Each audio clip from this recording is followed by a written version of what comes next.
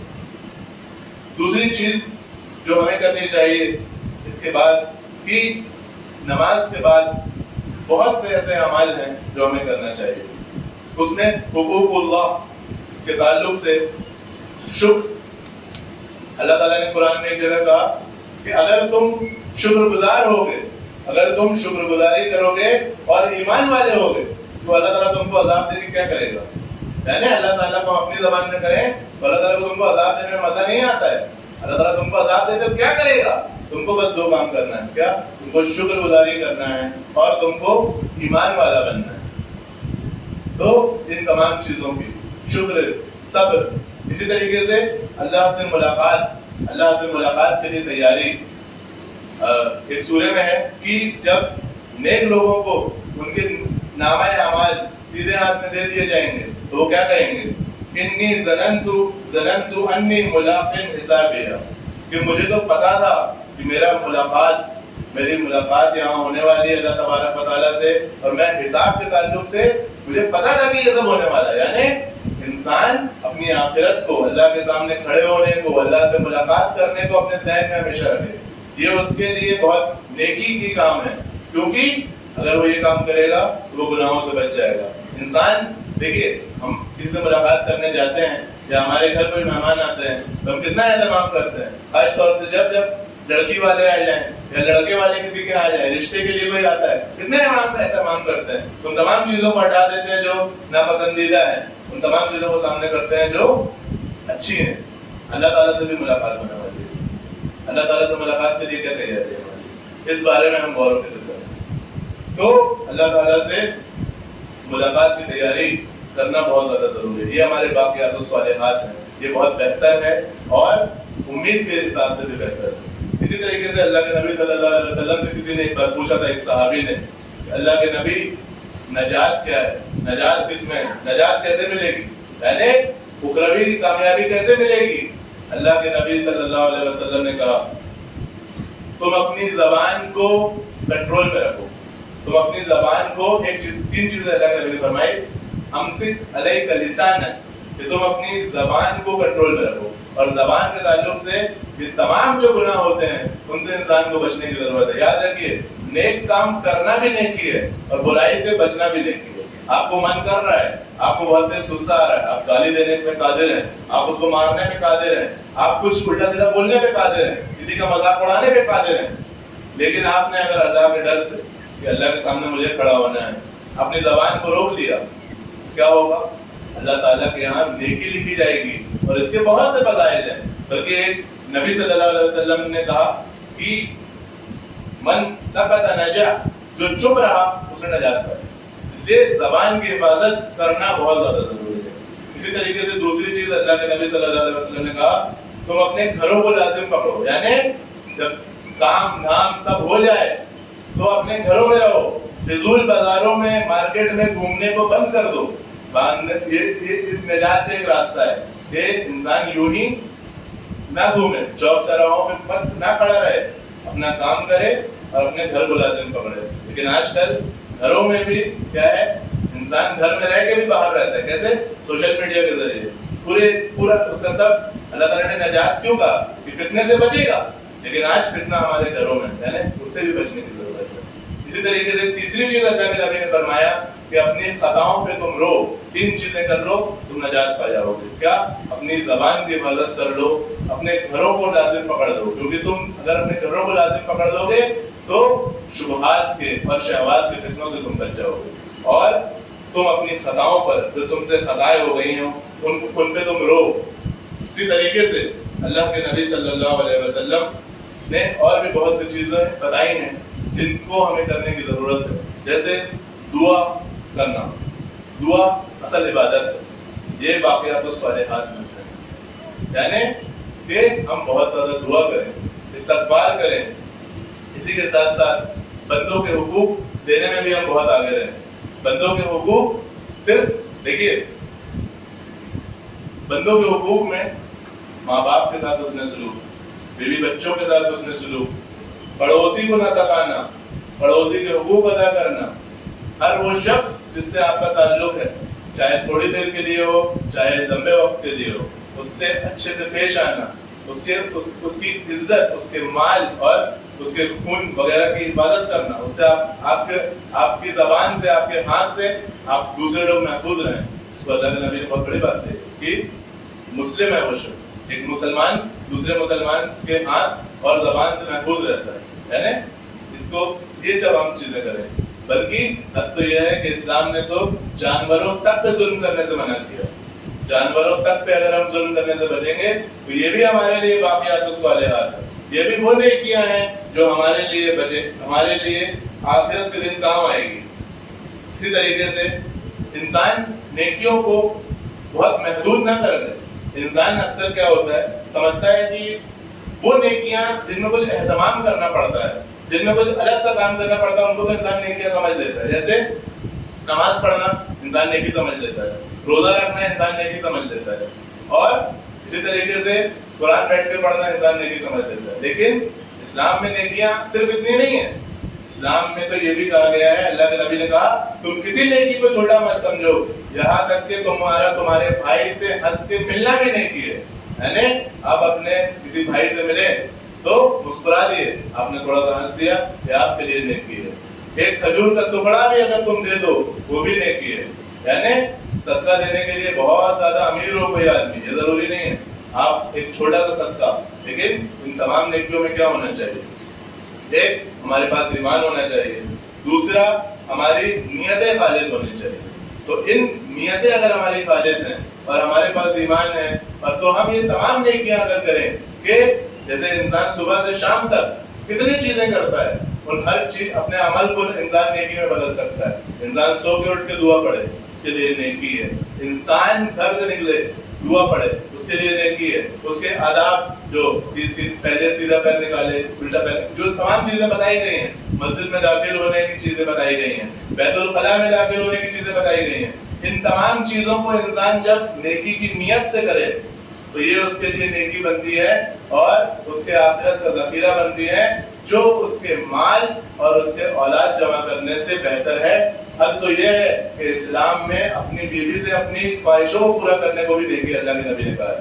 بلکہ یہاں تک کہ ایک انسان ایک چیز کی نیت کرتا ہے اور اس پر قدرت نہیں ہوتی، اس کی وہ نہیں کر پاتا. ایک انسان نے مان لیجیے نیت کیا میرے پاس پیسہ آ جائے گا تو میں حج کروں گا، نہیں آ پایا پیسہ، مر گیا، اللہ تعالیٰ اس کو ایک حج کا ثواب دے گا. اسی طریقے سے انسان نے نیت کر کے سویا کہ میں تہجد میں اٹھوں گا، پکی نیت، جھوٹی نہیں، پکی نیت کر کے سویا، لیکن نہیں اٹھ پایا، فجر میں نیند کھلی، اللہ تعالیٰ اللہ کے نبی نے اس بارے میں اللہ نے خود کہا ہے کہ اس کو تہجد پڑھنے کا ثواب دے گا. تو اسلام میں نیکیوں کی کمی نہیں ہے. نیکیاں انسان ڈھونڈے تو ہر جگہ اور ہر وقت نیکیاں کر سکتا ہے. اور اس طرح انسان کو کسی بھی نیکی کو حقیر یا کسی بھی نیکی کو چھوٹا نہیں سمجھنا چاہیے. آپ نے وہ مشہور حدیث بارہا سنی ہوگی کہ ایک زانی عورت نے اور ایک آدمی کا بھی ذکر آتا ہے کہ اس نے کیا کیا تھا، ایک کتے کو صرف پانی پلایا تھا، ایک کتے کو پانی پلایا تھا جو ایک کنویں کے کنارے بیٹھا تھا، پیاسا تھا. اس شخص نے یا اس عورت نے کتے کو پانی پلایا تھا، اللہ تعالیٰ نے اس کی نجات کر دی تھی. اور آپ نے بنی اسرائیل کا وہ واقعہ بھی سنا ہے کہ ایک شخص نے کا ایک جگہ سے گزر ہوا، اس نے دیکھا کہ یہاں پہ ایک ڈنگال، ایک پیڑ کی ایک ڈنگال ایک آ رہی ہے، اور اس نے اسے کیا کر دیا تھا، کاٹ دیا تھا، جو لوگوں کے لیے پریشانی کا سبب بن رہی تھی. اللہ تعالیٰ نے اس کے لیے بھی جنت کا وعدہ کیا. سوچیے اسلام میں نیکیاں محدود نہیں ہیں. کہنے کا مطلب کہ انسان ایک چیز، ایک آخری نیکی میں بتا کے پھر چند باتیں بتا کے اپنی بات ختم کروں گا. ایک آخری چیز کہ اللہ کے نبی صلی اللہ علیہ وسلم کے پاس ایک شخص آیا اور اس نے کہا اللہ کے نبی اسلام کے اعمال بہت سارے ہیں، بہت سی چیزیں کرنے کی ہیں، مجھے کوئی ایسی جامع چیز بتا دیں کہ میں جس کو اگر اختیار کر لوں تو میرے لیے کافی ہو جائے. اللہ کے نبی صلی اللہ علیہ وسلم نے کہا کہ تمہاری زبان، تمہاری لسان کبھی اللہ کے ذکر سے خالی نہ رہے، یعنی تم زیادہ سے زیادہ اللہ کا ذکر اذکار کرو. تو یہ بھی ایک ایسی نیکی ہے جس میں میں اور آپ بہت زیادہ کوتا ہیں آج کے دور میں. دیکھیے اللہ کے نبی صلی اللہ علیہ وسلم نے اپنی زبان سے خود کہا کہ تسبیح یعنی سبحان اللہ کہنا، تحمید یعنی الحمدللہ کہنا، اور اسی طریقے سے تحلیل یعنی لا الہ الا اللہ کہنا، اور تکبیر یعنی اللہ اکبر کہنا، یہ تمام چیزیں باقیات الصالحات ہیں، اللہ کے نبی نے خود کہا. اور ان کی آپ فضائل پڑھیں کہ ایک جملے پہ 20 نیکیاں ملتی ہیں. انسان چند سیکنڈ میں، کچھ سیکنڈ کا اگر انسان کو علم حاصل کرنا چاہیے. ان کے فضائل کیا ہیں کہ انسان چند سیکنڈ میں بہت سی نیکیاں کما سکتا ہے. لیکن کیا ہے کہ ہم کو نیکیاں دکھتی نہیں، ہم کو کیا دکھتا ہے؟ پیسہ. اور وہی نیکی جو انسان چند سیکنڈ میں ہزاروں نیکیاں، چند منٹوں میں ہزاروں نیکیاں کما سکتا ہے. وقت نہیں ہے تو میں دلیل سے بتاتا کہ کس طریقے سے ہزاروں نیکیاں انسان کچھ منٹوں میں بتا سکتا ہے، کما سکتا ہے. لیکن ہم کو پیسہ دکھتا ہے. تو انسان کو اگر پیسہ دکھ جائے تو کہے کہ چند منٹوں میں تم کو 1000 روپے ملے گا، کوئی نہیں چھوڑے گا. لیکن یہ کلمے جو اتنے ایزی ہیں، جو اتنے آسان ہیں، ہم سب کو یاد بھی ہیں، ان کے لیے کوئی شرط بھی نہیں کہ قبلہ رخ ہونا ہے، یہ کرنا ہے، وہ کرنا ہے، وضو کرنا ہے. نہیں، چلتے پھرتے انسان پڑھ سکتا ہے. لیکن کیا ہے، عمل کتنوں کے پاس ہے؟ نہیں، بہت کم لوگوں کے پاس. کتنے لوگ اس کی پابندی کرتے ہیں؟ نہیں کر پاتے. شیطان ہم کو دنیا کی چیزیں یاد دلا دیتا ہے کہ تم کو یہ کرنا ہے، وہ کرنا ہے، یہ تمام چیزیں، لیکن ان تمام چیزوں کو بھلا دیتا ہے. تو بہر کیف کہنے کا مقصد یہ ہے کہ نیکیاں بہت سی ہیں. انسان کو ضرورت اس بات کی ہے کہ نیکیوں کا علم حاصل کرے سب سے پہلے تو، اور ان نیکیوں کو کرنے کی کوشش کرے. اور ایک آخری بات کہ نیکی کا جب بھی انسان کے پاس موقع آئے اس کو نیکی کر گزرنا چاہیے. کیونکہ جہاں نیکیاں آخرت کے دن اس کے نامہ اعمال میں کام آئیں گی، اس کے میزان حسنات میں تولی جائیں گی، وہیں ایک چیز اور ہوتی ہے نیکی کرنے کا فائدہ کہ انسان جب ایک نیکی کرتا ہے تو اس کو اور مزید نیکیوں کی توفیق ملتی ہے. اور میں نہیں سمجھتا کہ یہاں بیٹھا ہوا کوئی بھی شخص چاہتا ہے کہ وہ نیک نہ بنے. کوئی ہے ایسا جو کہتے ہیں کہ مجھے نیک نہیں بننا ہے؟ نہیں، ہم سب نیک بننا چاہتے ہیں. ہم چاہتے ہیں کہ زیادہ سے زیادہ نیکی کریں. تو جب بھی نیکی کا موقع آئے تو نیکی کو کر گزریں، نیکی کو ٹالے نہیں. یہ بے نیازی اختیار نہ کریں کہ مجھے نیکی کی ضرورت نہیں ہے. آپ بھلے منہ سے نہ کہیں لیکن آپ کے عمل سے یہ ثابت ہو جاتا ہے بعض اوقات کہ مجھے اس نیکی کی ضرورت نہیں ہے. تو اگر ایسا آپ کا رویہ رہا تو یاد رکھیے اللہ تعالیٰ اصل بے نیاز ہے. اللہ تعالیٰ نے اگر توفیق چھین لی کسی دن کہ آپ نیکی کر بھی نہ پائیں گے، تو کتنے ایسے لوگ ہیں جو بہت سی نیکیاں کرنا چاہتے تھے، نہیں کرے، ٹال مٹول کے چکر میں ہم سے بھی بعض اوقات ہوتا ہے تو وہ نیکیاں وہ کر بھی نہیں پاتے. اللہ تعالیٰ ان سے توفیق چھین لیتے ہیں. تو نیکی کریں. اور جیسے بتایا کہ ان نیکیوں کرنے کا ایک فائدہ جو ہے کہ ان سے امیدیں وابستہ کی جا سکتی ہیں، ان سے امیدیں لگائی جا سکتی ہیں. لیکن یہ بات بھی یاد رہے کہ نیکی کر کے گھمنڈ کرنا، نیکی کر کے تکبر کرنا، نیکی کر کے اپنے آپ کو کچھ سمجھنا، یہ بہت بڑا گناہ ہے. نیکی کر کے اپنے آپ کو انکساری، اللہ والے اور نیک لوگوں کی مثال یہ ہے کہ وہ نیکی کرنے کے بعد اللہ تبارک و تعالیٰ سے ڈرتے ہیں کہ ہماری نیکی اللہ تعالیٰ قبول کر لے. اللہ تعالیٰ سے عاجزی انکساری سے دعا کرتے ہیں کہ اللہ تعالیٰ ہماری نیکیاں قبول کر لے. ان کا یہ رویہ نہیں ہوتا ہے کہ میں نے بہت کچھ کر لیا. یہ چیز اگر ہمارے اندر ہے اس کو ہی بدلنے کی ضرورت ہے، کیونکہ اللہ تعالیٰ نے نیکی کی توفیق دی ہے. اور جنت جو ہے وہ اللہ تعالیٰ کی رحمت سے ملتی ہے. ہم کتنے بھی عمل کر لیں، ہمارے عمل کا بدل نہیں ہے جنت. اللہ کے نبی صلی اللہ علیہ وسلم نے کہا تم میں سے کوئی شخص جنت میں داخل نہیں ہو سکتا جب تک اللہ تعالیٰ اس پر رحم نہ کرے. صحابہ نے کہا اللہ کے نبی آپ بھی؟ اللہ کے نبی نے کہا ہاں میں بھی جنت میں تب تک نہیں جاؤں گا جب تک اللہ تعالیٰ مجھ پر رحم نہ کرے. یعنی ہم اپنی زبان میں کہیں تو ہم نیکی کر کے اپنے آپ کو جنت کا ٹھیکیدار نہ سمجھیں. یہ اللہ تعالیٰ کی رحمت کے نتیجے میں ہم کو ملے گا. اس کے لیے ہمیں نیکی کرنے ہیں اور نیکی قبول ہونے کی دعا کریں. آخر میں اللہ تبارک و تعالیٰ سے دعا ہے اللہ تبارک و تعالیٰ دنیا میں جہاں کہیں بھی مسلمان پریشان حال ہیں، بیمار ہیں اور غم زدہ ہیں، ان کی پریشانیوں کو، بیماریوں کو اللہ تعالیٰ آسان کرے. اور جو بیمار ہیں ان کی بیماریوں کو اللہ تعالیٰ شفا یاب کرے بیماروں کو. اور ہمیں جب تک اس دنیا میں زندہ رکھے اللہ تعالیٰ اسلام پر زندہ رکھے اور خاتمہ ہو ہمارا ایمان کرو. وآخر دعوانا الحمدللہ.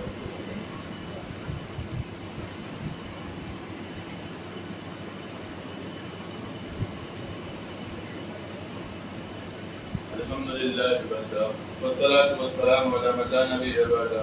إن الله وملائكته يصلون على النبي يا أيها الذين آمنوا صلوا عليه وسلموا تسليما اللهم صل على محمد وعلى آل محمد كما صليت على إبراهيم وعلى آل إبراهيم إنك حميد مجيد اللهم بارك على محمد وعلى آل محمد كما باركت على إبراهيم وعلى آل إبراهيم إنك حميد مجيد إن الله يأمر بالعدل والإحسان وإيتاء ذي القربى وينهى عن الفحشاء والمنكر والبغي يعظكم لعلكم تذكرون اذكروا الله يذكركم وادعوه يستجب لكم ولذكر الله أكبر والله يعلم ما تصنعون